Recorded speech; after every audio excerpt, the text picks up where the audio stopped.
Public পরীক্ষায় যারা ওই নরমাল কলেজ থেকে পাস করে তারা বেশি টাকায় আরো বেশি, ভারতে প্রায় আমাদের দেশি টাকা 250 প্রকার না, এটা কেন্দ্রীয় ভাবে আমাদের ফেডারেশনে আলোচনা হয়েছে।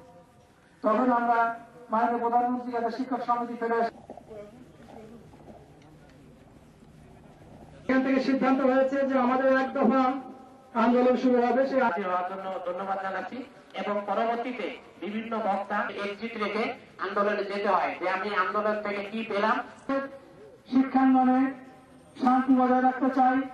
আমরা সমস্ত বিশ্ববিদ্যালয়ের শিক্ষকবৃন্দ যে সকল শিক্ষক, আমি সরকারের প্রতি এবং সরকারি যে সমস্ত যাতে সরকার আমাদের দাবি দাও মানে, সেই দাবিগুলো হলো অষ্টম জাতীয় বেতন স্কেলে প্রস্তাবিত যে অসামঞ্জস্যতা আছে সেটাকে দূরীকরণ করে পুনর্নির্ধারণ এবং বিশ্ববিদ্যালয়ের জন্য আমাদের পার্শ্ববর্তী দেশ ভারত, পাকিস্তান, নেপাল, শ্রীলঙ্কায় যেরকম স্বতন্ত্র বেতন স্কেল আছে, আমাদের সকল পাবলিক বিশ্ববিদ্যালয়ের জন্য স্বতন্ত্র বেতন স্কেল করার জন্য কমিটি গঠন করার জন্য অবিলম্বে আমরা এই দাবি জানাচ্ছি।